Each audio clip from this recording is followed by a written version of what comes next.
प्रणाम। प्रणाम गुरुजी। प्रणाम। प्रणाम गुरु। राम गुरु जी। प्रणाम प्रणाम। आप सभी लोगों का बहुत बहुत स्वागत है, अभिनंदन है आज के इस सत्र में। सभी लोग स्थिर होकर के बैठ जाइए। सब लोग ध्यान के लिए तैयार कीजिए, रीढ़ की हड्डी सीधी कीजिए।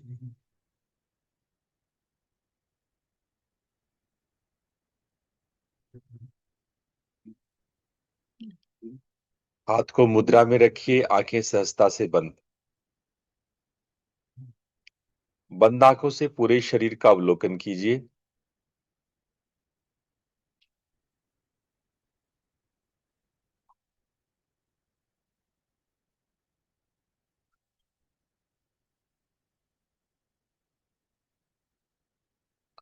शरीर को बिल्कुल स्थिर और शांत।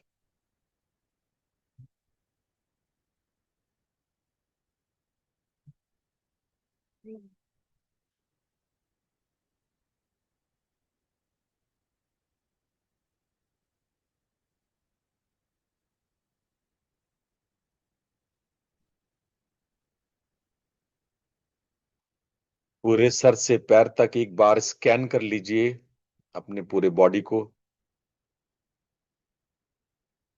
एक एक मांसपेशी, सेल्स एंड टिश्यूज को आप स्कैन कीजिए, जैसे कि स्कैनर लाइट से पूरे ऊपर से नीचे तक किसी दस्तावेज को, डॉक्यूमेंट को स्कैन कर लेता है। उसी तरह से आप अपने सर से पैर तक एक एक सेल टिश्यूज को लाइट के माध्यम से, एक रोशनी के माध्यम से स्कैन कीजिए।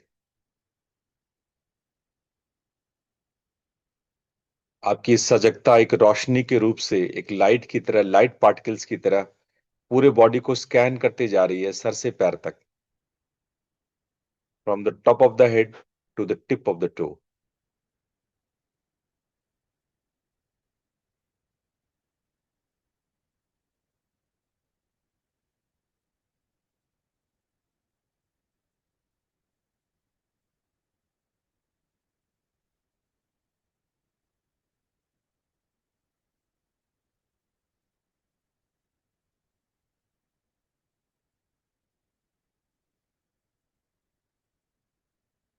अब आइए अपने श्वास पे बहुत ध्यान से। जो आपकी प्राकृतिक श्वसन है, नेचुरल ब्रीदिंग, सजग बनिए। रिदम को देखिए, पहचानिए। उसमें बदलाव नहीं करना है, बस केवल सजग होना है।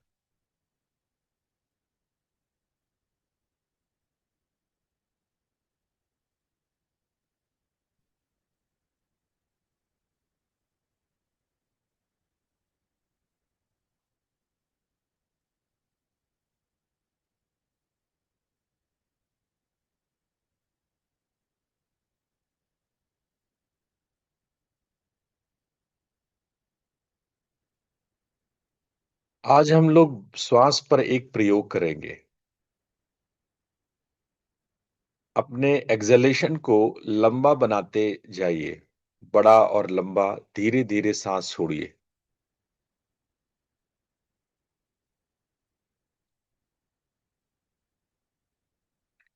लंबा गहरा श्वास छोड़िए।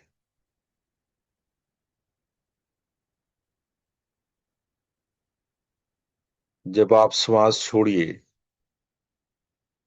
तो मन में ऐसे भाव लाइए जैसे रिलीज एंड रिलैक्स।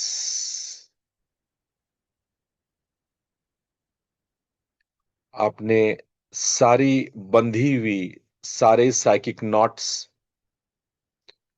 आपके भीतर के कुंठा, कल्मश, काशाय एक लंबे गहरे श्वास के साथ बाहर कर रहे हैं, रिलीज कर रहे हैं। पूरा शरीर बिल्कुल शिथिल या रिलैक्स होता जा रहा है। पूरा ध्यान अपने श्वास छोड़ने में दें। लंबा गहरा श्वास छोड़ें।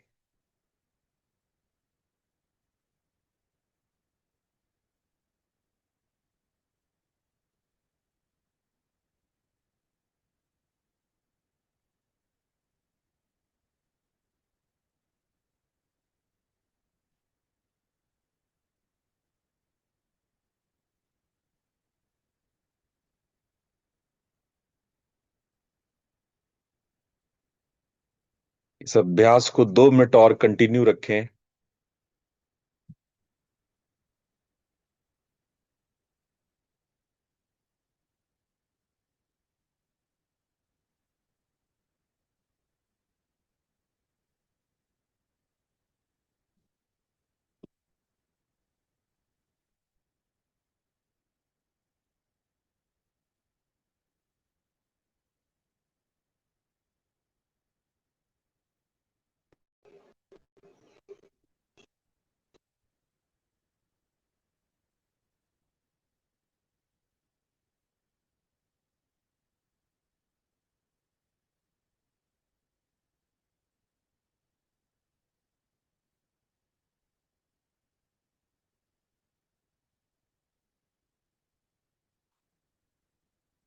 इस सप्ताह हम लोग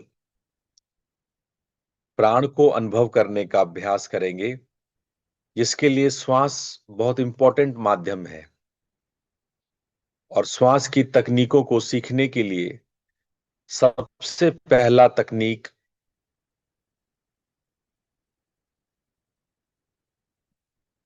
रेचक यानी श्वास छोड़ना, इसको सीखा जाता है। हम श्वास छोड़ते कैसे हैं?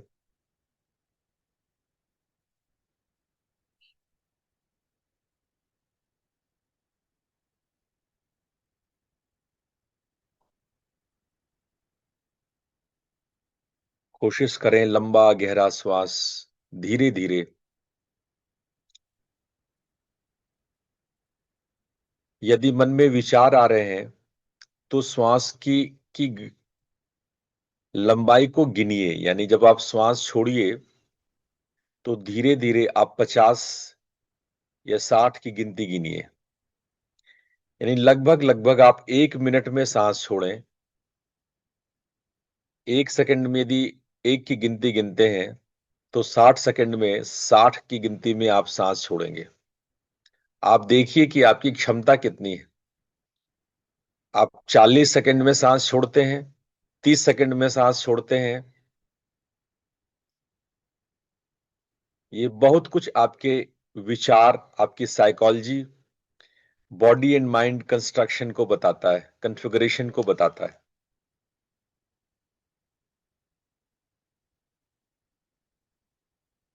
आप सांस छोड़ने में धीरे धीरे कितना गिन सकते हैं? यदि 1 सेकंड में गिन रहे हैं,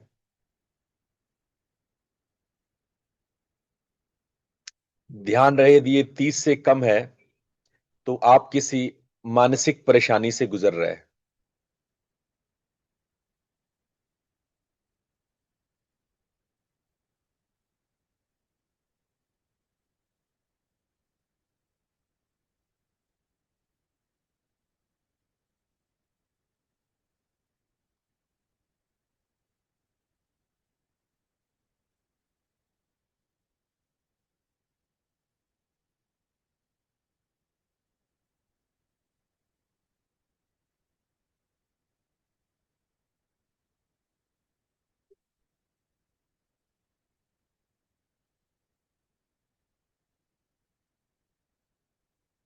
चलिए धीरे धीरे इस अभ्यास को पूर्ण करें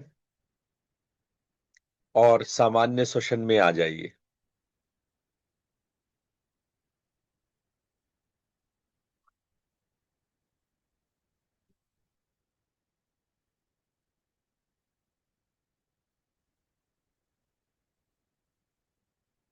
शरीर पर वापस आइए, एक्सटर्नलाइज कीजिए स्वयं को। अब हम लोग भ्रू मध्य पर ध्यान करेंगे, दिव्य ज्योति की। 3 बार ओम मंत्र का उच्चारण करेंगे। लंबा गहरा श्वास लीजिए। ओ।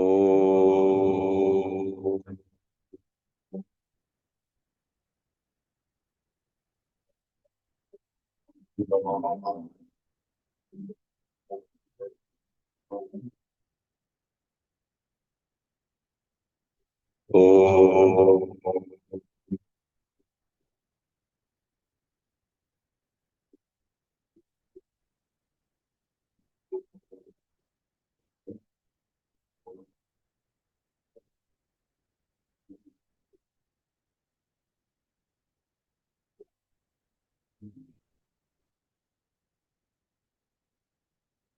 तो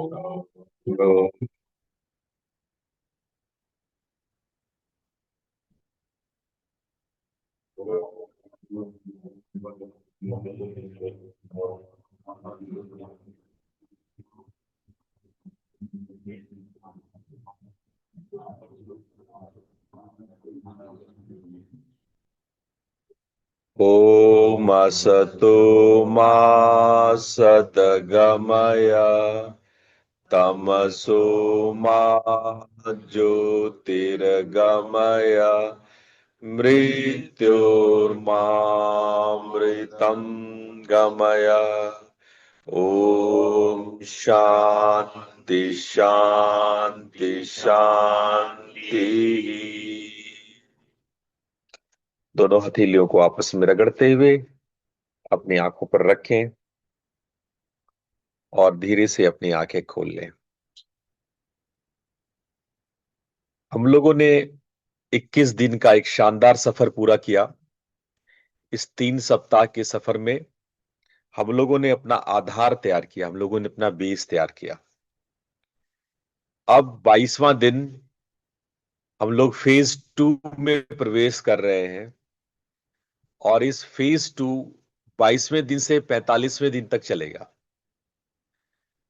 मजेदार बात है, इस फेज को हमने 23 दिनों में रखा है, 23 डेज में रखा है। आप पूछ सकते हैं कि 21 दिन समझ में आता है गुरुजी, 27 दिन समझ में आता है, 23 दिन, 24 भी रख लेते। ये नंबरिंग में पीछे बताऊंगा, लेकिन ये जो 22वें दिन से लेकर के 45वें दिन का ये सफर एक इंपॉर्टेंट सफर है। इसमें हम लोग जब बेस बना लेते हैं उसके बाद गहराई, साधना के गहरे में उतरते हैं। जब आपको सुबह उठना आ गया, गुरु जी, दिनचर्या आपकी ठीक हो गई। सिंगल सिंगल स्क्रीन नहीं है। सिंगल स्क्रीन नहीं है? ओके ओके, मैं स्क्रीन फिर से करता हूं।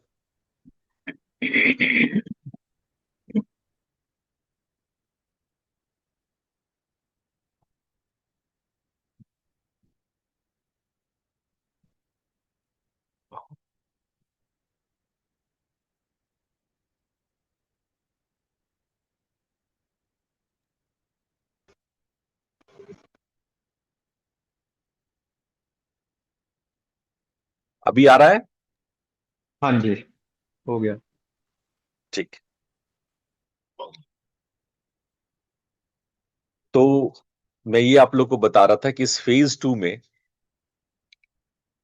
हम लोग, जब हम लोगों का बेस तैयार हो गया, सुबह उठना, दिनचर्या, खाना पीना, सोना, एक्सरसाइज, जब आप आधार तैयार कर लिए, नींव तैयार कर लिए, नींव तैयार करने के बाद हम अब उतरेंगे गहराई में। जो अगला, जो 3 सप्ताह की यात्रा है, अगला 3 सप्ताह हम लोग गहरे छलांग लगाएंगे। साधना अनुष्ठान में ये 4 चरण हैं हम लोग के, 4 फेजेस हैं। और प्रथम चरण में जहां हम लोगों ने नींव रखी, आधार रखी, अब हम लोग उसकी गहराई, डेप्थ को बिल्ड करेंगे। डेप्थ को बिल्ड करने के लिए हमें 3 चीज की जरूरत है, और वो 3 चीज है: आपके प्राण के अनुभव, आपके हृदय के भाव, और नाद साधना। तो हम लोग इन 3 सप्ताह में प्राण जागरण, प्राण को हम कैसे समझें, उसका अनुभव कैसे करें, और उसको अपने दिनचर्या में ला करके अपने जीवन को और गहरा, आध्यात्मिक और शक्तिशाली कैसे बनाएं। प्राण आपकी शक्ति है, आपका बल है। उससे आप शक्तिशाली होते हैं जब उसको आप अनुभव करते हैं, सिंक्रोनाइज करते हैं अपने जीवन में, अलग अलग कर्मों में, चक्रों पे। तो आप अपने आप को शक्तिशाली बनाते हैं। प्राण आपको शक्तिशाली बनाता है। हम विभिन्न तरीकों से जानेंगे कि हम प्राण को अनुभव और स्वयं को शक्तिशाली कैसे बना सकें, ताकि हमने जो आधार बनाया है, जो नींव बनाया है, वो बिखरे नहीं, वो टूटे नहीं, वो मजबूत एकदम परफेक्ट सीमेंट से वो कस जाए। और उसके लिए जरूरत है कि हम उसको एक अच्छा स्ट्रॉन्ग शक्तिशाली सीमेंट लगाएं उसमें। तो जो आप आधार दे रहे हैं उसको सीमेंटिंग करने का काम जो है वो ये आपके प्राण करेंगे, मजबूत कर देंगे, शक्तिशाली, आप प्राणवान हो जाएंगे। इसके बाद क्या, प्राणवान तो आप हो गए। साधना होती है जब वो स्पेस, यानी जब आप कोई मकान बनाते हैं तो उसके बाद आपका अगला चरण, जब नींव तैयार हो जाता है, सीमेंट डाल देते हैं, लिंटर तैयार हो जाता है, फिर आप तैयार करते हैं कि ठीक है कितनी ऊंचाई तक आपको दीवारों को ले जाना है। ठीक है, जो ब्लॉक्स हैं, ईंट वगैरह आप इंतजाम करते हैं। और फिर पूरी प्लानिंग करते हैं घर की कि ईंट कैसे जाएगी, इसके छत कैसे ढलेंगे। ये ये जो आपने स्पेसिंग तैयार की, ये जो आपने पूरे घर के दीवारों की प्लानिंग और कितनी ऊंची, और ये सारी जो आपने प्लानिंग करी, इसके लिए हृदय के भाव की जरूरत है। साधना में ये भावनाएं आपको, घर की परिकल्पना जो आप आध्यात्मिक घर बना रहे हैं, आध्यात्मिक महल तैयार कर रहे हैं, उसके लिए ये हृदय आपको आगे की दिशा के लिए स्पेस तैयार करके देता है। वो एक ऐसा शून्य, एक ऐसा स्पेस, ऐसा आकाश जहां पे आप निर्मित करते हैं अपने महल को। अच्छा, ये सारी प्लानिंग हो गई, सारी कैलकुलेशन हो गई। उसके बाद साधना में ब्लॉक्स क्या है, वो आगे कैसे बढ़ेंगे? तो आगे बढ़ने के लिए मैंने थर्ड सप्ताह करना क्या है, नाद साधना। नाद ही साधना है, बाकी सारी तैयारियां हैं। जो मेन आपकी ब्लॉक्स हैं, जो मेन ईंट है जिससे कि मकान आपका बनेगा, आध्यात्मिक मकान बनेगा, उसकी ईंट है नाद। ये वही बुनियाद है जो धीरे धीरे आपका महल तैयार करता चला जाएगा। ईंट दर ईंट आप रखते जाएंगे। हर छोटे छोटी नाद जो बैखरी से मध्यमा, मध्यमा से पश्यंती की ओर यात्रा करेंगे, वो एक एक ईंट है जो आप अपने आध्यात्मिक महल को खड़ी करेंगे। तो हम ये 3 सप्ताह में प्राण, भाव और नाद, मजेदार बात है कि ये तीनों ही वास्तव में प्राण के ही स्वरूप है, शक्ति स्वरूपा ही है। ये तीनों देवियों के रूप में पूजी जाती है। और यही 3 देवियां हम लोग अपनी त्रिदेवी, भगवती सरस्वती, भगवती दुर्गा और भगवती काली या लक्ष्मी और काली, ये जो दुर्गा, लक्ष्मी, सरस्वती की पूजा उपासना करते हैं, वो वास्तव में यही है। इसको हम इस तरह से कैसे जोड़ रहे हैं, आप इसको समझो। मां भगवती काली जो मूल रूप से शक्ति है, जो मौलिक शक्ति है, वो प्राण की प्रतीक है। हमारे भीतर जो प्राण काम करते हैं वो मूल रूप से भगवती काली के स्वरूप है। मां लक्ष्मी, जिनको हम दुर्गा भी कहते हैं, मां लक्ष्मी स्वरूप है हमारे भीतर के भाव के, हमारी भावना के। वो द्योतक है हमारी भाव के। जो भी हम कर्म करते हैं मन से, शरीर से, उनकी अधिष्ठात्री मां लक्ष्मी है। जो हृदय की बात हमने कही, भाव की बात की। और जब हम ज्ञान योग द्वारा अपनी अविद्या को नष्ट करके आध्यात्मिक ब्लॉक्स खड़े करते हैं, वो है नाद शक्ति। नाद आपके अविद्या का नाश करके आपके अंदर में ज्ञान की ईंट, ज्ञान के ब्लॉक्स बनाते हैं। आपको ज्ञान इस ब्रह्मांड का होता जाता है। हर एक नाद की गुंज एक नए लोक, नए ब्रह्मांड की रचना का पता करता है। आपके भीतर एक ऐसे सामर्थ्य को प्रदान करता है जिससे आप संपूर्ण ब्रह्मांड को जानने लगते हैं। ये वही नाद साधना है। तो इस प्रकार से देखते हैं तो अब हम अपने साधना को त्रिमूर्ति में विभाजित करते जा रहे हैं। इसको और आगे थोड़े गहरे में समझेंगे, इसीलिए इस फेज का नाम ही हमने रखा साधना की गहराई। साधना गहराई, डेप्थनेस ऑफ साधना। साधना में अब गहरे उतरते हैं। नींव और आधार के बाद अगला 3 सप्ताह हम लोगों का इसी विषय पे चर्चा होगा कि साधना के गहरे में कैसे उतरा जाए। नींव तैयार है सब। अब आगे की यात्रा, अब यहां से यात्रा शुरू करते हैं। मैं आपको थोड़ा सा ग्लिम्स देता चलूं कि हम लोग पहले फेज से दूसरे फेज में क्या परिवर्तन करने वाले हैं। जहां मैंने कहा था पहले फेज में कि आप भाई आधे घंटे तो बैठ जाओ, चाहे सुबह बैठो शाम में बैठो, आधे घंटे बैठ जाओ। मैंने आधे घंटे पे फोकस किया था बेस आपको तैयार करने के लिए। फर्स्ट फेज में पहले 21 दिन कहा 1 घंटा बैठना मुश्किल है, आधे घंटे बैठ लो। सुमरन और ध्यान कर लो, सुमरन 20 मिनट, ध्यान 10 मिनट, आधे घंटे बैठ लो, या फिर आधे घंटे आप भजनी कर लो। आधे घंटे बैठने की बात मैंने की थी, नींव के लिए आधे घंटे पर्याप्त थे। लेकिन अब इस फेज 2 में जब आप गहरे उतरना चाहते हैं तो मैं आपको कहूंगा कि अब आप 1 घंटे का रूटीन बनाइए, 1 घंटे की सिटिंग डालिए। The sitting should be 1 hour. यानी आप ध्यान में बैठते हैं तो 1 घंटे के लिए बैठे। ये आप गहरे उतरने वाली बात कर रहे हैं। आधे घंटे तो शुरुआती बात थी, आधार बनाने के लिए, नींव बनाने के लिए। लेकिन जब हम कहेंगे कि आप कुछ साधक बनना है, यात्रा करनी है, अभी क्या था, यात्रा नहीं हो रही थी, अभी आप तैयारी, पूर्व तैयारी के फेज में थे। अब जब हम तैयारी के फेज में, अब यात्रा की फेज में हम बात करेंगे तो 1 घंटा, 1 आवर। वो भी ऐसा नहीं है कि कल से ही करना है या आज से ही करना है, धीरे धीरे, स्लोली स्लोली। ये 3 हफ्ता इसके लिए हम आपको दे रहे हैं। 3 हफ्ते में धीरे धीरे आप आधे घंटे से 1 घंटे तक आ जाओ। You have three weeks. 3 सप्ताह आपके हाथ में है। आप समय लो, धीरे धीरे, कदम से कदम ताल मिलाते हुए, ग्रेजुअली, स्लोली, आहिस्ते आहिस्ते आप आगे बढ़ना है। हमने पिछले फेज में, फर्स्ट फेज में, मोस्टली श्वासों पर ध्यान कराया था।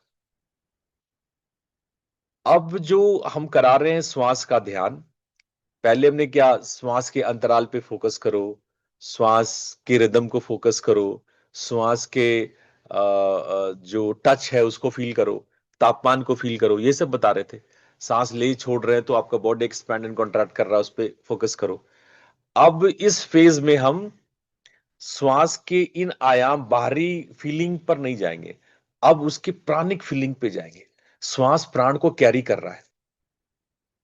अब जो श्वास की बात हम करने वाले, जैसे आज हमने की, आज हमने एक्सलेशन बताया, लेकिन एक्सलेशन को हमने एक्सटेंड किया, उसको, उस पर प्रयोग किया।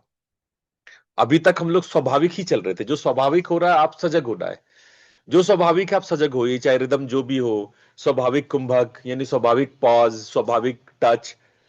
अभी तक जो फेज 1 था वो स्वाभाविक स्वाभाविक था, नेचुरल नेचुरल। अब हम लोग नेचुरल से थोड़ा प्रोजेक्शन में जाएंगे। अब मैं आपको बताने वाला हूं, इसको रोको, कुंभक बढ़ाओ, इसको छोटा करो, उसको बड़ा करो, यहां ये करो, वहां वो करो। अब हम एक्चुअली प्राणायाम करने वाले हैं। अब आने वाले 3 सप्ताह हम लोग प्राणायाम पे फोकस होने वाले हैं। यानी कि अब हम लोग श्वास के साथ इस प्रकार से छेड़छाड़ करेंगे, इस प्रकार से हम लोग उसमें कुछ परिवर्तन करेंगे कि आपको गहरे प्राणों के फीलिंग्स आए, आप प्राण को जान सकें, आप समझ सकें। देखो, 2 बात है प्राण के संबंध में, समझो। एक होता है प्राण को समझने का डायरेक्ट मेथड, और एक होता है इनडायरेक्ट मेथड।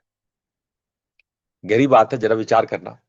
डायरेक्ट मेथड का मतलब होता है कि आपने सोचा कि प्राण को मैं फील करूं, आंख बंद किए, ध्यान किए, चाहे आप ब्रेथ के मूवमेंट पे ध्यान करें, चाहे जो जो इसके इंटरवल है उस पर ध्यान करें।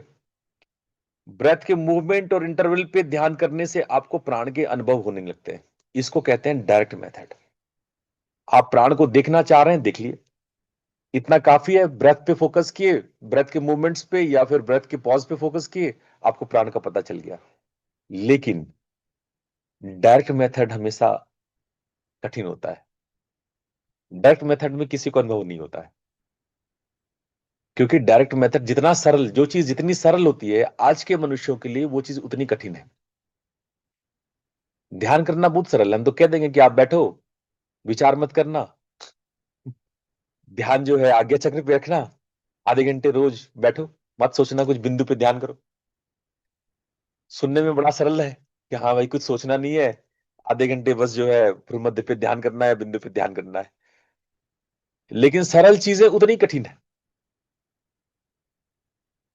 उसी तरह से जो डायरेक्ट मेथड है कि ठीक है सांस पे ध्यान दो, ध्यान से देखो सांस में प्राण दिख जाएंगे। और बात गलत नहीं है, सांस में प्राण, प्राण सांस में दिखते हैं, लेकिन आपको नहीं दिखेंगे। क्यों नहीं दिखेंगे? क्योंकि आप अपने विचारों में खो जाते हैं, विचार आपको डिस्टर्ब कर देते हैं, विचलित कर देते हैं। आपके गुण, जो सत्व रजस तमस का गुण जो आपने जिस कॉम्बिनेशन में अपने शरीर में बना रखा है, वो सबसे बड़ी बाधा है। कभी तमस हावी हो गया, कभी रजस हावी हो गया, है ना। आपकी जो दिनचर्या है, जो बॉडी रिदम है, जो बायोकेमिकल्स हैं, वो आपके सपोर्ट में नहीं है। तो ये सारी समस्याओं की वजह से आप अगर किसी एक दिन बहुत अच्छा कर भी लेते हैं, अगले दिन तो पक्का गड़बड़ाता है। तो ये सब की बात ऑलरेडी हमने पहले 3 सप्ताह में रखी है आपके सामने। अब जो है मैं इनडायरेक्ट मेथड में उतर रहा हूं। श्वास का इनडायरेक्ट मेथड क्या है कि ठीक है, जब सीधी उंगली से घी नहीं निकलती है तो क्या करनी चाहिए? नहीं सुनाई पड़ा हमें? टेढ़ी करनी चाहिए, तो टेढ़ी उंगली से निकालो। तो अब कुछ श्वास पे प्रयोग ही कर लो। श्वास को थोड़ा गहरा, लंबा, चौड़ा, छोटा रेशियो में, कभी इस तरफ से लो, कभी उस तरफ से लो। अब सांस पे कुछ प्रयोग करते हैं। अगर श्वास से प्राण नहीं समझ में आ रहे हैं तो हम सांस पे कुछ प्रयोग कर लेते हैं, इसको इनडायरेक्ट मेथड कहते हैं। तो अब आते हैं इनडायरेक्ट मेथड्स क्या क्या होगा, मैं आप लोग को कल से बताऊंगा। अच्छा, अब अभी तक यानी कि फर्स्ट फेज में मैंने कहा था कि ठीक है एक माला रोज करो। जो लोग नामदानी है वो अपने सुमिरन में, अपने टाइम में रेगुलरिटी को लाए, निरंतरता को लाए। ये फर्स्ट फेज का पार्ट था कि आप सुमिरन करो, या जो नामदानी नहीं है वो माला करें, जो भी एक माला है, और उसमें रेगुलरिटी को, सिंसियरिटी को लाए। अब जो हम कराने वाले हैं, केवल सुमिरन से काम नहीं चलेगा। तो अब जो आपको हम कराने वाले हैं उसमें जोड़ने वाले हैं आधा घंटा भजन, आधा घंटा नाद साधना। क्योंकि हम मालूम है कि आप लोग सुमिरन तो सब कर लेते हो, लेकिन भजन नहीं कोई करता, नाद साधना नहीं कोई करता। तो अब हम जो इसमें ऐड करने वाले हैं फेज 2 में, कि आप सुमिरन भी करो और आप आधे घंटे भजन भी करो। तो सुमिरन और भजन दोनों एक ही सिटिंग में कराने की बात हम करने वाले हैं। नेक्स्ट है अवेयरनेस। अभी तक हमने जो आपको सिखाया 3 सप्ताह, वो था कि आप किस तरह से सोचते हैं। कभी आप रिएक्शन कर देते हैं रेस्पॉन्ड करने के बजाय।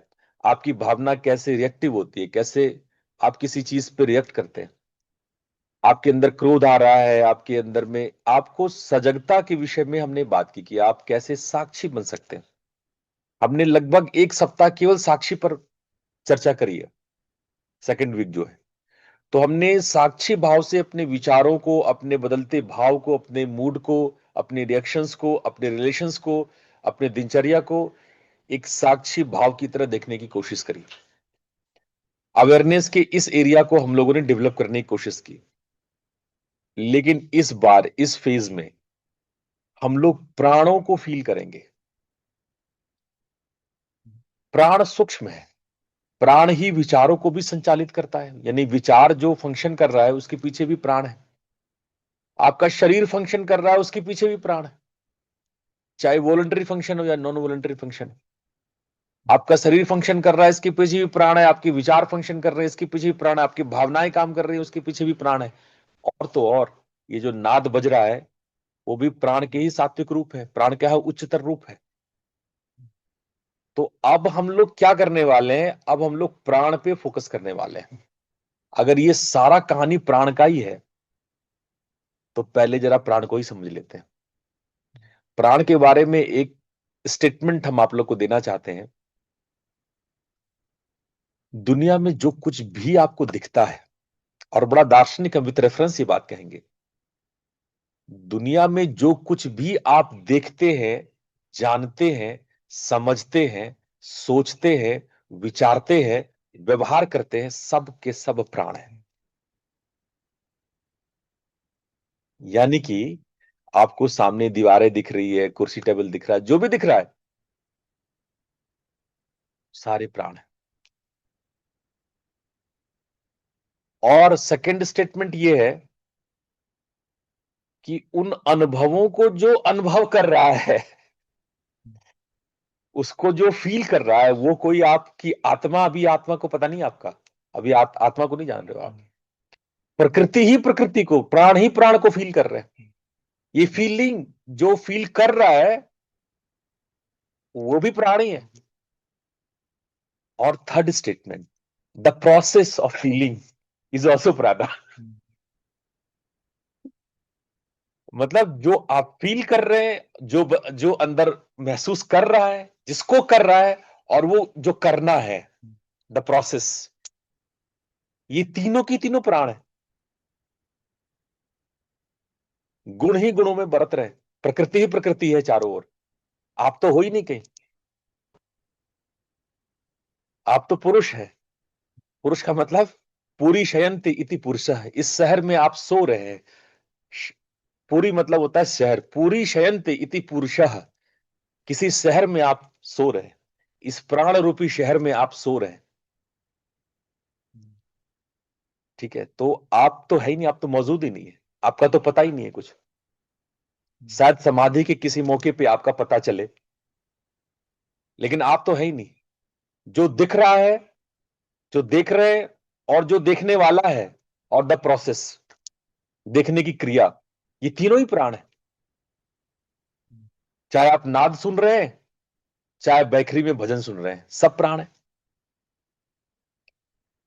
तो फिर एक बार इस प्राण को समझ ही लेते हैं।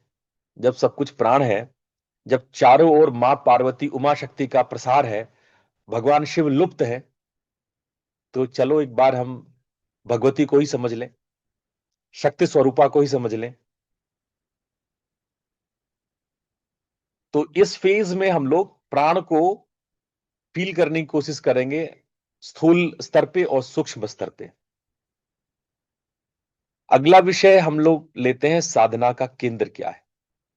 हम लोग पिछला 3 सप्ताह फर्स्ट फेज में जो हम लोग का फोकस था, वो था माइंड, शरीर और मन। शरीर को संयमित करना और मन के प्रति दृष्टा होना, ये फर्स्ट फेज का आधार था। लेकिन इस फेज में जो हम साधना करने वाले हैं, हमारी साधना केंद्रित है हमारे भावना पे और ऊर्जा पे। हमारे भाव कैसे काम कर रहे हैं और उसकी एनर्जी लेवल क्या है, ये पूरे सेंटर में होगा। आपके भाव ही आपको चला रहे हैं, आप भाव से भावित हो रहे हैं। तो हम लोग भावना और उससे संबंधित जो ऊर्जा, उसको संचालित कर रही है। भावना आपके शरीर, आपके मन को संचालित कर रही है, और भावना को संचालित कर रही है ऊर्जा। तो ये हमारे साधना के केंद्र रहेंगे अगले 3 सप्ताह। और आखिरी मुद्दा है डायरी। हमने पिछले सप्ताह बहुत जोर दिया कि आप डायरी कम से कम लिखना शुरू करें, जर्नलिंग करना शुरू करें। यही नहीं, हमने कहा कि आप अपने मन की स्थितियों को नोट करें, आप हमें भेजें। बहुत लोग भेज भी रहे हैं, और जो लोग नहीं भेज रहे हैं उनको मैं दोबारा कह रहा हूं कि आप लोग भेजें, एनालिसिस करें, जर्नलिंग करें। लेकिन इस सप्ताह हम केवल मन की स्थिति की बात नहीं करेंगे। इस सप्ताह करेंगे कि आपको कुछ प्राणिक फीलिंग हुआ, have you felt something in sadhana, कोई डिवाइन, कोई प्राणिक, कोई साइकिक, कुछ बातें, कुछ घटनाएं घटी, या केवल सजग होके रह गए, और वो सजगता भी इतनी खोटी कि उसमें विचार ज्यादा है। तो इस बार हम आपसे पूछने वाले हैं कि क्या कुछ प्राणिक लेवल पे कोई फील आया, कुछ रोशनी दिखी, कुछ प्रकाश हुआ, कुछ दिव्य आवाजें सुनाई पड़ी, कुछ दिव्य दर्शन हुए, कुछ ऐसी चीज जो अब तक आप नहीं जानते थे। जिसका परिचय अब तक आपसे नहीं हुआ था, जिससे आप रूबरू नहीं थे, प्राण के वो पहलू, प्राण के वो यंत्र मंडल जिससे आप अभी तक रूबरू नहीं थे। क्या कुछ नया खोज लिए आप? यहां पे आप अन्वेषण करेंगे, यहां पर आप एक खोजी बनेंगे, यहां पे एक शोधकर्ता बनेंगे। किसका? ऋत का, सत्य का। यहां से आप ऋतान्वेषी बनना शुरू करेंगे। इससे पहले तो आप ऋतान्वेषी के लायक भी नहीं थे। यहां से आप ऋत सत्य का खोज करेंगे। तो इस बार जो आपको डायरिया लिखनी है, उसमें ऊर्जा के अनुभवों को विस्तार से लिखना है। ये मैं सिखाऊंगा, और ये धीरे धीरे 3 सप्ताह में ये क्रिया पूरी होगी। तो पहला सप्ताह क्या करने वाले हैं हम लोग? 22वें दिन से 30वें दिन तक प्राण जागरण। तो हमारे इस 23-24 दिन में 3 गहरी साधना है, और लक्ष्य क्या है? स्थूलता से सूक्ष्मता की ओर, from grosser to subtle, from gross to subtle. तो पहला 22 से 30 दिन जो प्राण जागरण है, उसमें हम लोग क्या क्या करने वाले हैं? उसमें 50 से 60 मिनट तक धीरे धीरे आपके ध्यान के स्तर को बढ़ाएंगे, और आपको हम अनुलोम विलोम करना सिखाएंगे। अनुलोम विलोम के कई रूप सिखाएंगे। अनुलोम विलोम आप सोचते होंगे कि छोटी सी क्रिया, एक तरफ से सांस लेना, दूसरी तरफ से सांस निकालना। इसके आपको लगभग लगभग 17-18 प्रयोग हम बताएंगे। अनुलोम विलोम 17-18 तरीके से की जाती है, वो हम आपको इस यात्रा में सिखाएंगे। शरीर में ऊर्जा को कैसे फील कर सकते हैं? अपने हाथों में, छाती में प्राणों को कैसे फील कर सकते हैं, ये बताएंगे। ये भी सिखाएंगे कि ऊर्जा कहां ब्लॉक्ड है, प्राणिक ब्लॉकेजेस क्या होते हैं, साइकिक ब्लॉकेजेस क्या होती है, उसको हम ऑब्जर्व करना सिखाएंगे, उसके प्रति साक्षी होना सिखाएंगे। फिर हम जप को थोड़ा सा, आपके सुमिरन को थोड़ा सा और बेहतर बनाने की तकनीक बताएंगे कि आप अपने सुमिरन को, आप अपने जप को कैसे बेहतर कर सकते हैं। उस अगले सप्ताह, दूसरे सप्ताह जो 31वें दिन से 38वें दिन का प्रैक्टिस है, उसमें हम आपको अनाहत चक्र पर स्पेशल ध्यान कराएंगे। आपको प्रेम और करुणा पर सविस्तार कुछ पीपीटी आपको बताएंगे। आप मोह में और प्रेम में अंतर को जानेंगे। कई लोग कंफ्यूज हो जाते हैं, उनको प्यार और मोह में अंतर नहीं दिखता है, वो भी समझाएंगे। भगवती की साधना हम हृदय के साथ कैसे कर सकें, हम भाव और भावातीत ध्यान कैसे कर सकें। भाव साधना भी होती है और भावातीत साधना भी होती है, यानी भावों के परे, ये भी सिखाएंगे। और हृदय से आप, आपका गट और आपका माइंड कैसे जुड़ा हुआ है। देखो 3 चीज है, आपका गट, आपका ब्रेन और आपका हृदय, द वेगस नर्व्स। ये आपका हृदय इन दोनों का ब्रिज है, आपके गट का और आपके ब्रेन का, और है भी, उसके स्थान भी बीच में ही है। तो ये कैसे ब्रिज करता है, इस विषय में भी हम सविस्तार से समझेंगे। अब आते हैं सप्ताह, तीसरे सप्ताह क्या करने वाले हैं। 39वें दिन से 45वें दिन हम लोग क्या करने वाले हैं? 39वें दिन से 45वें दिन आपको बीज मंत्रों की बातें बताएंगे, ध्वनि से संपर्क साधना बताएंगे। आप लोग को हम बैकरी मध्यमा ध्वनियों के विषय में विस्तार से बताएंगे। आपको हम बताएंगे कि non verbal sounds, non verbal communications, और हम नाद के स्थूल और सूक्ष्म यात्रा कैसे कर सकते हैं। और हम इस साउंड मेडिटेशन में हम मौन को कैसे, साइलेंस को कैसे पा सकते हैं। साइलेंस भी अपने आप में एक नाद है। साइलेंस के भी कई स्तर होते हैं। आप ये मत सोचो कि शून्य ध्वनि का अभाव है। ध्वनि का अभाव शून्य, शोर का अभाव शून्य नहीं है। कबीर साहब ने 21 प्रकार के शून्य की बात की थी, 21 टाइप्स ऑफ शून्य। अगर एक साधारण सी बात है, जब शून्य है ही है, तो परम शून्य क्यों है फिर? सारे संत परम शून्य क्यों बोलते हैं? शून्य बोल देते, शून्य तो शून्य, जीरो इज जीरो। अगर बात जीरो ही कहना होता कि कुछ नहीं है, नथिंग, नथिंगनेस होती, तो जीरो कहना पर्याप्त हो जाता। शून्य कहना, परम शून्य क्यों बोलते हैं? और ये कोई ऐसा नहीं कि केवल संत मत लोग कह रहे हैं, तांत्रिक कहे जा रहे हैं, आपके उपनिषद वेद पुराण कहे जा रहे हैं परम शून्य, एब्सोल्यूट जीरो। यानी जब आप जीरो कह रहे हैं तो जीरो अपने आप में एब्सोल्यूट टर्म नहीं है, यानी कि जीरो का एब्सोल्यूट होना और जीरो का जीरो होना दोनों में फर्क है।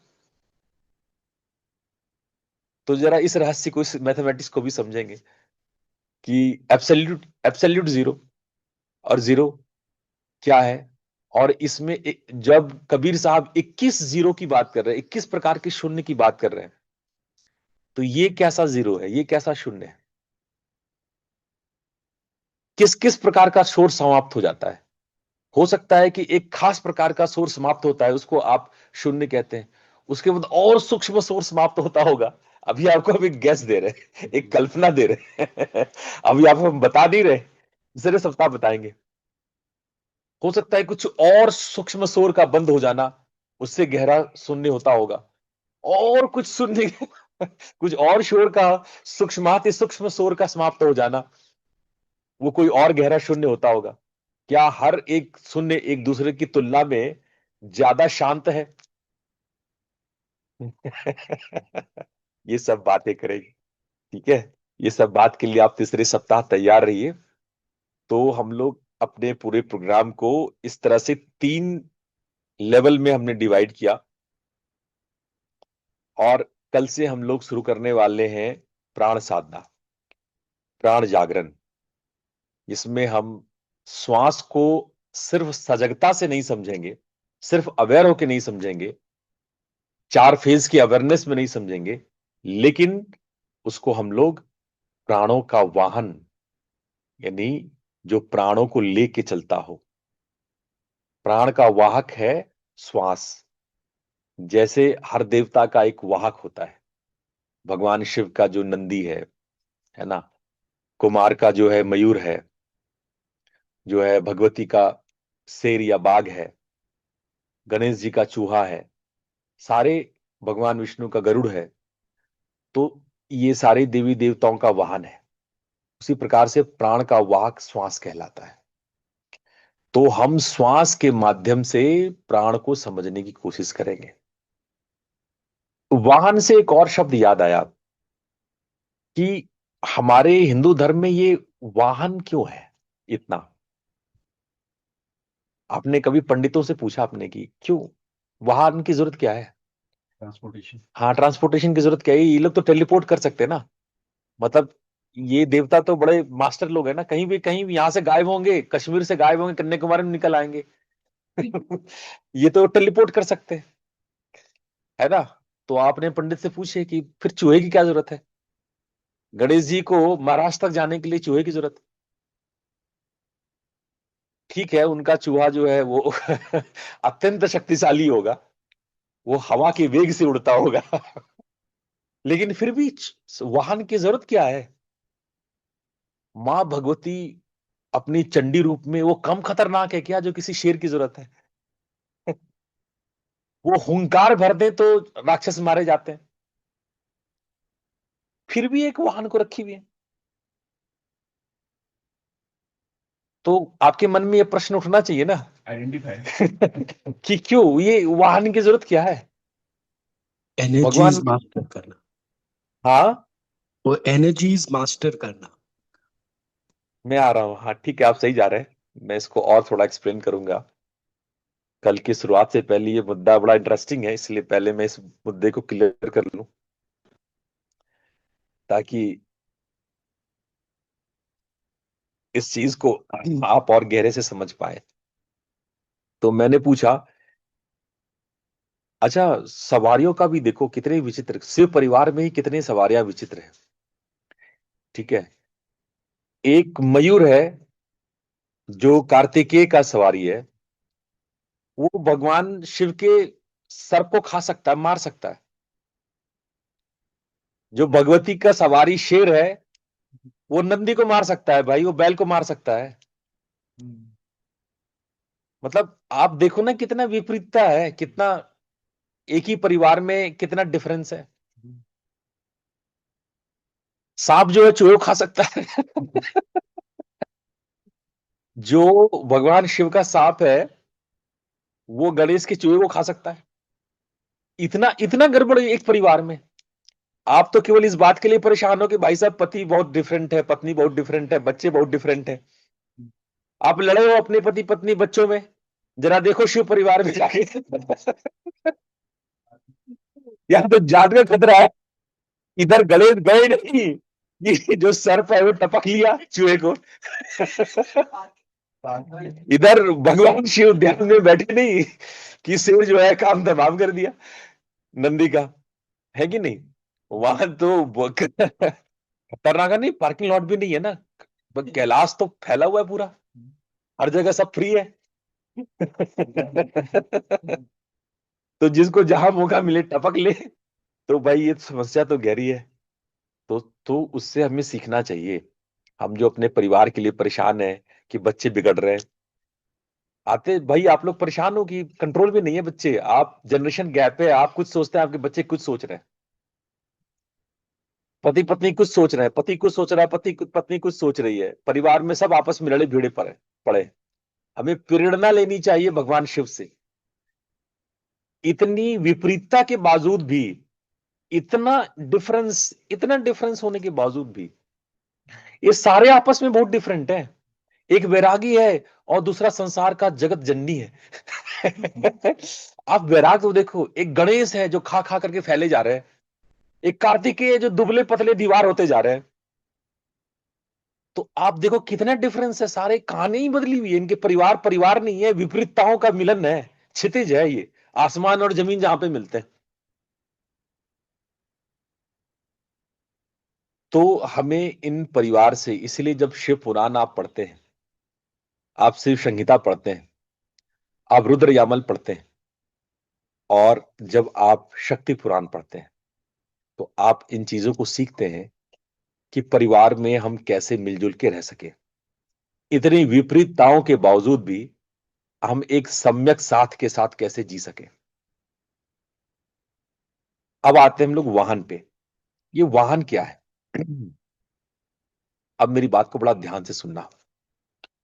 वाहन का अर्थ होता है जिस पर शासन किया जाए, या जिस पर हम चढ़ सकते हैं, जिस पे हम आ सकते हैं, जिस पर हम आरूढ़ हो सकते हैं।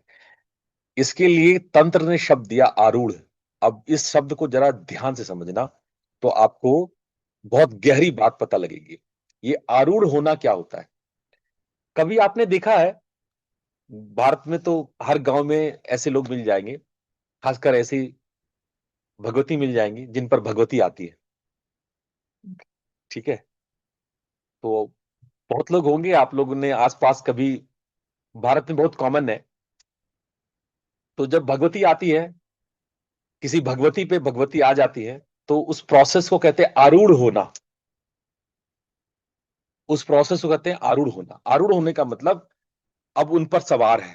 अरे सवारी तो कहते हैं ना, व्हीकल पे आप सवारी तो होते हो ना, सवार सवारी। उस ये सवार शब्द है वो थोड़ा सा उर्दू शब्द है, वो थोड़ा संस्कृत में आ जाएंगे तो आरूढ़ शब्द हो जाएगा। तो जब आप आरूढ़ होते हैं, यानी आप सवार करते हैं किसी पर, आप सवारी बनाते हैं किसी को, तो एक बात ख्याल रखना कि ये जो पूरा प्रोसेस है, उसमें भगवती के गुण, सो कॉल्ड, जिसके ऊपर आरूढ़ हुआ है, उस पर आने लगता है।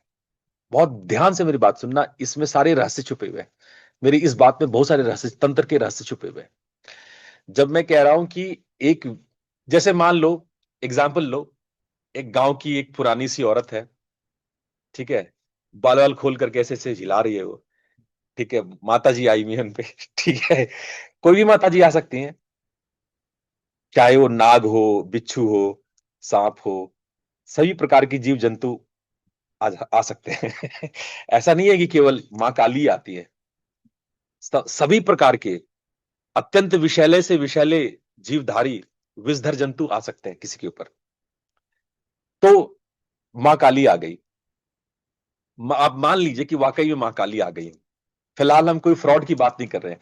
वैसे मानते हैं कि इसमें 90% फ्रॉड है, लेकिन चलो मान लेते हैं कि ये वाला फ्रॉड केस नहीं है, ये रियल केस है। भगवती आ गई किसी के माथे पे, चढ़ गई, अपना वो बाल बाल घुमा रही है, माथे पे पूरा सिंदूर उन्दूर फैलाई हुई है। पब्लिक जो है वहां होम वोम लगा करके जो है उनकी उपासना पूजा कर रहे कि भगवती आ गई इनके ऊपर। उसके बाद ये औरत क्या कर रही है?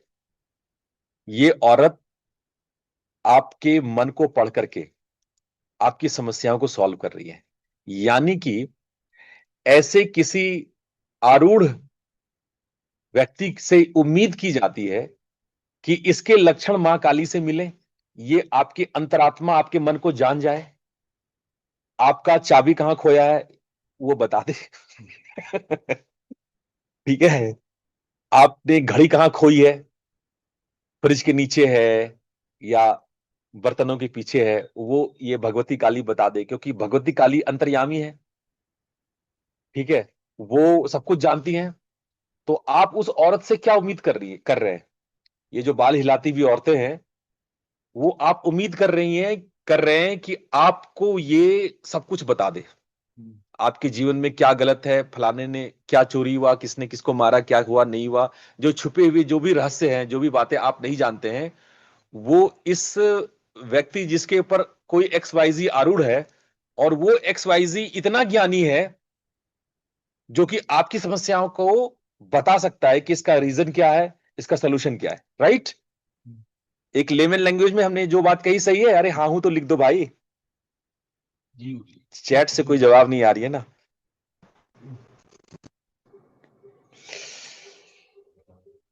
देखो मैं इंतजार कर रहा हूं भाई, ऑनलाइन वाले यहां सामने जो बैठे हो तो जवाब दे रहे हैं, ऑनलाइन वाले जो है जवाब नहीं दे रहे। चलो भाई, प्रशांत जी का आंसर आया, ठीक है ठीक है ठीक है जी गुरु जी। ठीक है, नीला जी भी मान रही है, ठीक है ठीक है, ओके ओके। तो चलो, हाँ मैं आप लोग को ये बता रहा था कि जो आरूढ़ हो रहा है, आरूढ़ होने वाले का गुण हावी है। यदि हम जिस व्यक्ति पर जो आरूढ़ हुआ है, हम उस व्यक्ति को नहीं देख रहे हैं, जो आरूढ़ हुआ है उसको देख रहे हैं। यानी कि उस व्यक्ति में हम काली मां को देख रहे हैं, जिस व्यक्ति पे काली मां आरूढ़ हुए हैं, तो अब हम उसकी आइडेंटिटी से उसको नहीं पहचान रहे हैं, अब हम काली मां को देख रहे हैं। उनकी हम पैर छू रहे हैं, उनको हम पंखे झल रहे हैं, वहां पे हम उनको उस तरह से सम्मान दे रहे हैं जैसे कि वो अमुक व्यक्ति नहीं होकर के वो काली मां है। ठीक है, यही तो हो रहा है ना ओवरऑल। एक नजर से आप देखो तो एग्जैक्टली कहानी तो ये घट रही है ना। तब आप इस प्रोसेस को आप समझो तो आपको आरूढ़ या वाहन समझ में आएगा। वाहन का मतलब क्या? क्या मां काली सभी पे आरूढ़ हो सकती है, या केवल शेरों वाली शेर पे ही सवार होती है? क्या कभी आपने सुना है कि शेरों वाली चूहे पे बैठ गई, या कभी आपने सुना है कि भगवान शिव जो है शेर पे बैठ गए? क्यों? अमुक देवता अमुक तरह की सवारी को ढूंढते हैं। यानी किसी औरत में काली मां आएगी अगर वो औरत शेर हो, भाई चूहा होगी तो आएगी नहीं। आप समझने की कोशिश करो, उसको गहरा विज्ञान हम बता रहे हैं आपको। ये आरूढ़ का लक्षण क्या है? भगवान शिव को वृषभ ही क्यों पसंद आए, बैल ही क्यों पसंद आया? यदि भगवान शिव किसी पर आरूढ़ हो सकते हैं तो उसके अंदर बैल के चरित्र होने चाहिए। मेरी बात को गौर से समझो। अगर आपके अंदर बैल का चरित्र नहीं है तो भगवान शिव को आप उपासना नहीं कर सकते। अगर आप में गरुड़ का चरित्र नहीं है तो विष्णु कभी भी आप पे आरूढ़ नहीं हो सकते। बड़ा गौर से समझना। चूहा क्यों पसंद है भाई गणेश को? चूहा में कोई तो चरित्र होगा। और ये सब हम कह रहे हैं आरूढ़ में, जो रियल में आरूढ़ है, हम फ्रॉड की बात नहीं कर रहे हैं। देखो फ्रॉड तो कुछ भी लोग बहाने झूठ मूठ का, आजकल तो लोग बचने के लिए भी भगवती को लाद लेते हैं अपने पर। भाई इतना पति से टॉर्चर हो रही है, सास से टॉर्चर हो रही है, ससुर से टॉर्चर, और ना जाने दुनिया भर से, उसके ऊपर तो भगवती आनी ही चाहिए। नहीं भी आ रही है तो जबरदस्ती आनी चाहिए, लाद लेनी चाहिए उनको भगवती। ठीक है, तो बेचारी क्या करे? तो खैर हम उनकी बात नहीं कर रहे हैं, जो प्रोजेक्टेड मामला है, हम रियल मामला की बात कर रहे हैं। तो ये आप सोचो कि ये जो वाहन आरूढ़ होना और वाहन बनना, इसके पीछे तंत्र ने एक बड़ा गेम खेल लिया। तंत्र बता रहे हैं इसमें कि एक भक्त कैसा होना चाहिए, किस भगवान के लिए कौन सा भक्त होना चाहिए। भक्त की परिभाषा दे रहे हैं, आपको पता ही नहीं है कि ये वाहन क्या है, ये भक्त की परिभाषा है। वरना आप बता दो ना कि किसी देवता को यहां से वहां ट्रांसपोर्ट करने के लिए वास्तव में किसी वाहन की जरूरत है? वाहन होना, देखो ये तंत्र सिंबॉलिक होता है, हमेशा याद रखना। क्या वास्तव में कोई हाथी जैसा भगवान गणेश एक चूहे पे बैठ जाएंगे? मतलब आप सोच के देखो, लॉजिकल नहीं लग रहा ना आपको, कहीं भी लॉजिकल समझ में नहीं आ रहा है ना, ये सिंबॉलिक होता है, इट्स अ सिंबॉलिक थिंग। आप कहना क्या चाह रहे हो इस इन इन बातों में, एक्चुअली मीनिंग क्या है आपका, वो इंपॉर्टेंट है। एक शेर जैसा दिल रखने वाला आदमी अगर मां काली की पूजा, चंडी की पूजा करता है तब तो ठीक है, लेकिन आपका चूहे जैसा दिल है तो आपको गणेश की ही पूजा करनी चाहिए। और भगवान शंकर के लिए तो आपको एकदम उदासीन बैल हो जाना चाहिए।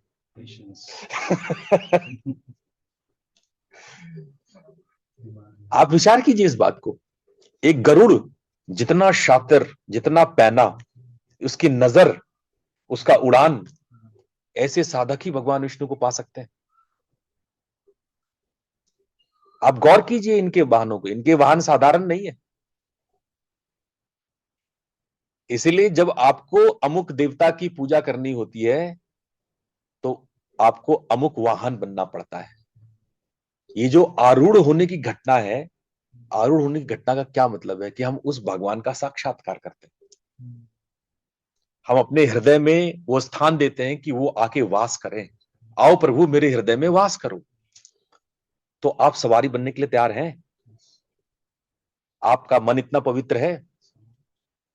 बहुत लोग मेरे पास आके कहते कि भाई हमारे बहन को, पत्नी को, जो भी है, मदर को माता जी आती है। और कुछ लोग शंका करके भी पूछते हैं, क्या वाकई जो हमारी पड़ोस वाली लेडी है उसको माता जी आती है क्या? ऐसे भी सवाल मेरे पास आते हैं। फ्रॉड को जानने का एक तरीका है, अगर किसी फ्रॉड को पकड़ना है तो सबसे साधारण तरीका है, जिनके ऊपर सो कॉल्ड आरूढ़ हैं कोई भी देवी देवता, उसके गुण उसमें आने चाहिए। एक बार एक जगह हम गए थे मध्य प्रदेश में कहीं, और बड़ा सो कॉल्ड भगवती का दरबार लगा हुआ था। सो कॉल्ड कर रहे हैं क्योंकि मैंने ऐसे क्वेश्चन किए कि चीजें खराब हो गई, मुझे वहां से निकाल दिया गया।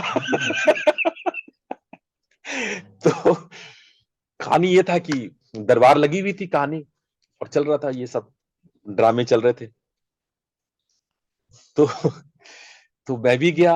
भाई मेरे जैसा कोई भगवती का उपासक नहीं है भाई, हम तो कहते हैं बहुत दिल से भगवती की उपासना करते हैं, दिलो जान से करते हैं। मैं भी साष्टांग किया और उन्होंने फिर बहुत कुछ मेरे बारे में बोलना शुरू कर दिया। और स्टार्टिंग में मैं श्रद्धा लाने की कोशिश कर रहा था, मैं शायद अच्छा श्रद्धा भक्ति ले भी आता, लेकिन उन्होंने ट्रैक गलत पकड़ लिया। उन्होंने जो मेरे मन को और उद्देश्य को बताना शुरू किया वो मैच नहीं कर रहा था।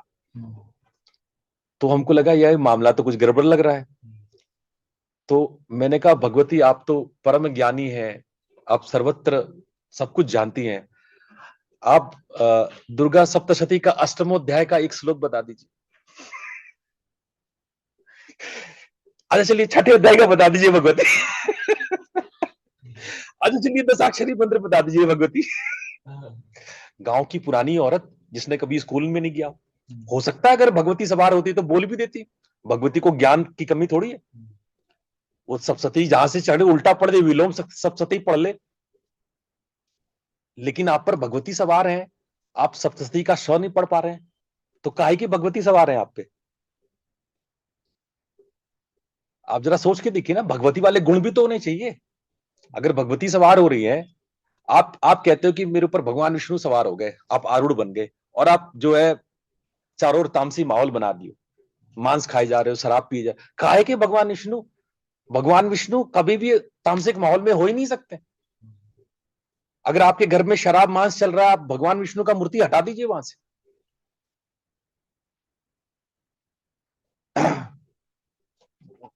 ये भगवान शिव तो फिर भी चल जाएंगे, शक्ति भी चल जाएंगी, लेकिन विष्णु कभी नहीं चल सकते उस घर में जहां पे शराब और मांस चलता हो, सवाल ही नहीं।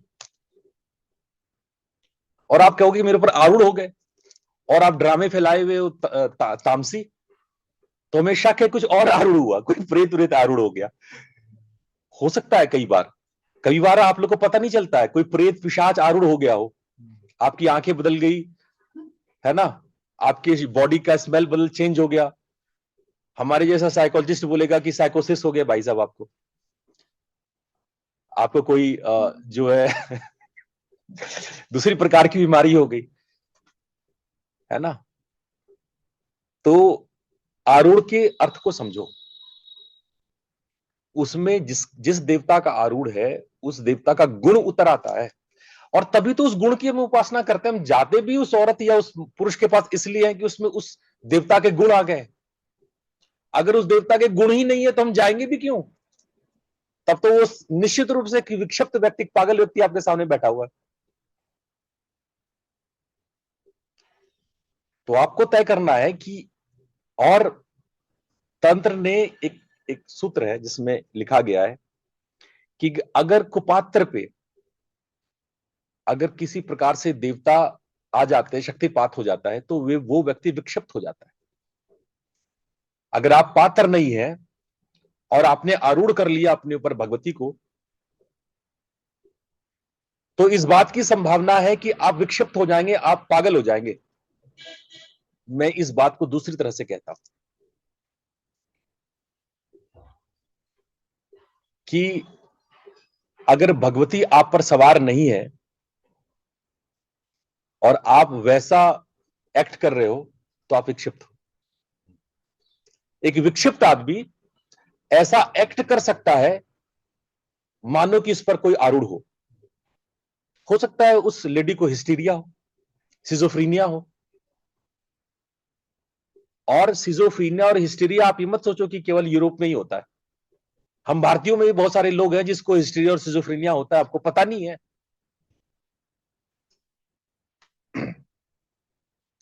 तो ये जितने भी गांव में दिखते हैं जिन पर आरूढ़ होता है, ये मत सोचो कि सारे के सारे पर मां भगवती काली, अरे इतना वैभवशाली हमारी मां, जिनको समस्त ज्ञान, समस्त जननी, और वो उतरेंगी भी उस व्यक्ति को जो मांसाहारी शराबी है, घर में जिसके अंदर बहुत सारे दोष हैं, जिसके अंदर में जो अपने पड़ोसियों को, अपने पति को गाली गलौज करती हो, लड़ती हो अपने बेटों के लिए। आप सोचते हो कि उसके ऊपर माता जी उतर जाएंगे? भाई उतरेंगी भी तो कोई पवित्रता तो हो आपके अंदर में, आप कहीं से भी तो पात्र हो, आप उस लायक तो हो कि उनको आप बैठा सको।